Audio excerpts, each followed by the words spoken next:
सब व्रतों में सर्वश्रेष्ठ श्री एकादशी व्रत है।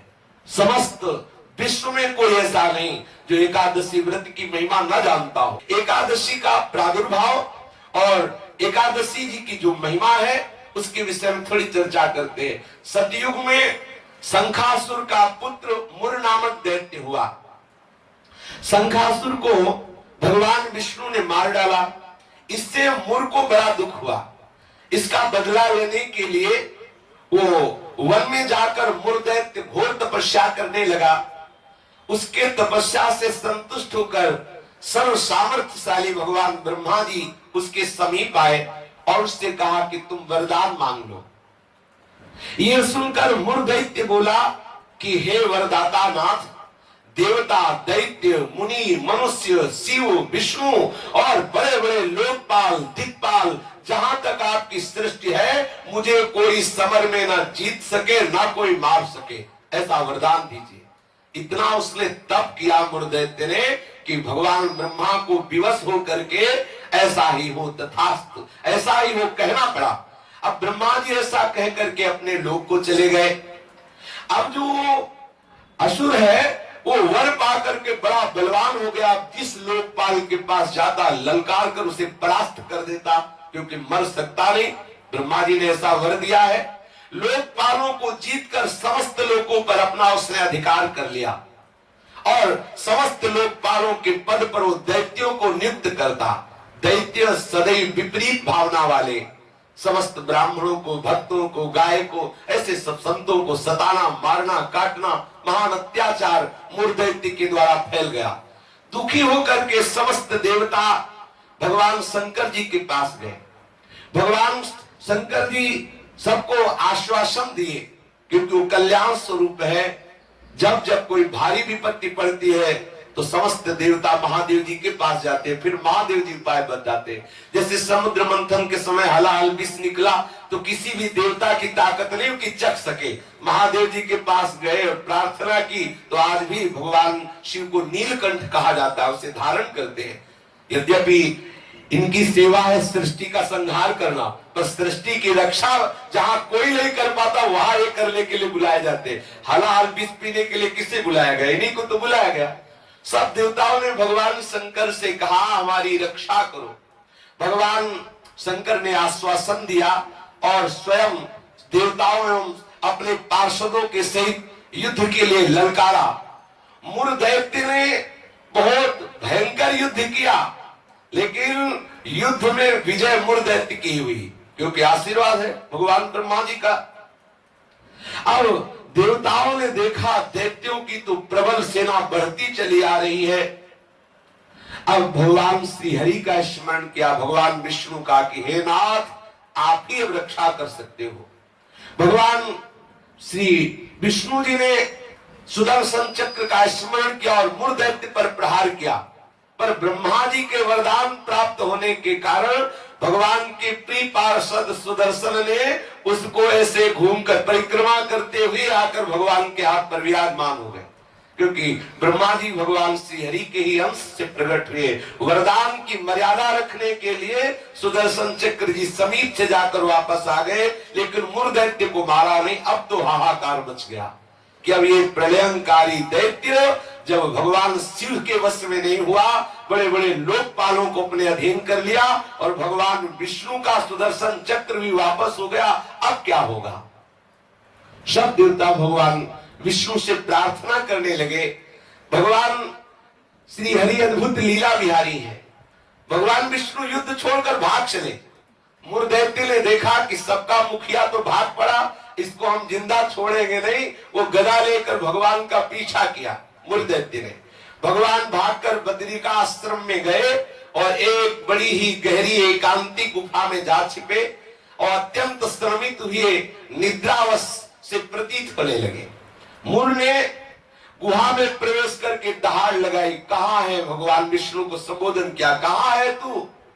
उसी समय भगवान के हृदय से एक दिव्य शक्ति प्रकट हुई और वो शक्ति कन्या के रूप में प्रकट होकर अपने परम तेज एवं दिव्य आयुधों से एक क्षण में मुर दैत्य को मार गिराया। क्षण में दैत्य को मार गिराया। भगवान विष्णु के हृदय से एक दिव्य शक्ति प्रकट हुई, जिसने कन्या रूप धारण किया और अपने दिव्य शक्ति से उस मूर दैत्य को क्षण मात्र में सेना सहित नाश कर दिया। उसी समय देवताओं ने पुष्पों की वर्षा की और उस देवी की स्तुति की। स्तुति सुनकर श्री भगवान जग गए। भगवान विष्णु ने देवताओं से कहा, तुम किसकी स्तुति कर रहे हो, क्या हुआ? बोले, प्रभु आपके हृदय से ये कन्या प्रकट हुई और इसने सब दैत्यों का नाश कर दिया और मूर दैत्य को भी मार दिया।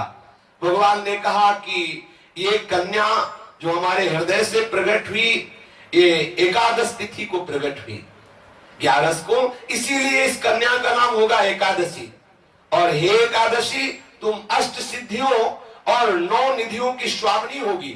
तुम में इतनी सामर्थ्य होगी कि जो तुम्हारा व्रत रखेंगे उनके चरणों में मोक्ष लुटेगा। एकादशी का महत्व है उसके चरणों में सर्व पाप प्रशमनम पुण्यमात्यंतिकम तथा गोविंद स्मारणम मेकादस्यामुपोषणम। जो एकादशी का उपवास करेगा वो निष्पाप हो जाएगा। जो एकादशी का उपवास करेगा वो बड़ा पुण्यात्मा होगा। जो एकादशी का उपवास करेगा उसे गोविंद के चरणारविंद की भक्ति प्राप्त होगी। श्री भगवान विष्णु ने कहा, जो तुम्हारा व्रत करेगा वो चाहे स्त्री हो चाहे पुरुष हो, वो जो कामना करेगा उस कामना की पूर्ति हो जाएगी। यदि कोई कामना नहीं करेगा तो मेरी भक्ति प्राप्त हो जाएगी। एकादशी व्रत 3 दिनों के साथ होने वाला बताया। 10वीं से व्रत का उपक्रम शुरू होता है और द्वादशी को उस व्रत का उपक्रम पूर्ण होता है। 10वीं के दिन एकादशी के पहले आस्यम मांसम मसूरान्नम चरकान क्रोधमास तथा साकम मधुपरान्नम च पुनर्भोजन मैथुने दशम्याम 10 वस्तूनि वर्जयेत् वैष्णवः सदा। जो एकादशी व्रत रहे उनको चाहिए कि 10वीं की तिथि में वो कांसे के पात्र में कुछ पावे ना, मसूर की दाल न पावे, कभी मांस का स्पर्श भी न करे, पाने की तो बात जाने दो, चना न पावे, कोदो न पावे, कोई साग न पावे और शहद न पावे और किसी दूसरे के द्वारा दिया हुआ भोजन न पावे और 2 बार भोजन न पावे और मैथुन न करे। ये 10वीं की तिथि में ऐसा नियम धारण करें। फिर द्वितीयाम च निंदाम च तांबूलम दंत धावनम परापवादम पैशून्यम स्तेयम हिंसा तथा रतिम कोपम हृणित वाक्यम च एकादश्याम विवर्जयेत्।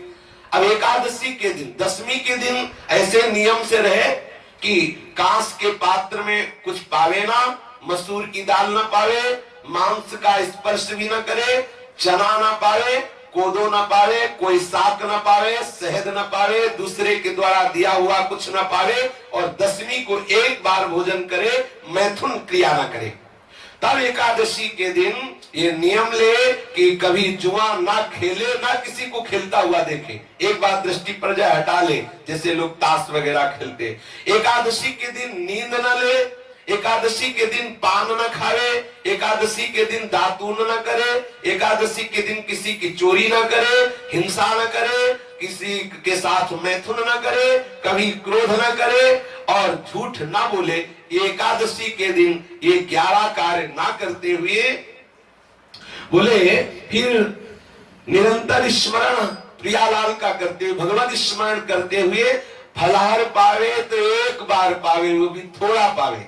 अब हमें तो लगता है कि जितना और दिन पदार्थ पाने को नहीं मिलते उतना तो एकादशी के दिन बोले अमुक की खीर बनाओ, उसके कूटू की पकौड़ी बनाओ और उसका सिंघाड़े का हलवा बनाओ, ये वो। अब एकादशी का मतलब क्या है? अरे 24 घंटे उपवास करो या तो बहुत बहुत जल पी लो, बहुत लगे तो 1 बार कुछ फल या कुछ ऐसे साधारण, वो भी उतना कि 1 दिन में मर थोड़ी जाएगा कोई। जो एकादशी हाँ, तो काहे का व्रत फिर अगर खूब कचौड़ी पकौड़ी सब बना के उसकी पाओ तो। एकादशी का तात्पर्य है भगवत आराधन में तन्मय रहना। सुबह से कुछ ना पावे, 24 घंटे में एक बार कुछ जल दूध कुछ थोड़ा सा पाले, और फिर द्वादशी के दिन कांस्यम मांसे सुराम क्षौद्रम तैलम वितथ भाषणम व्यायामं च प्रवासं च पुनर्भोजन मैथुने अस्पृश्यास्पर्शमासूरे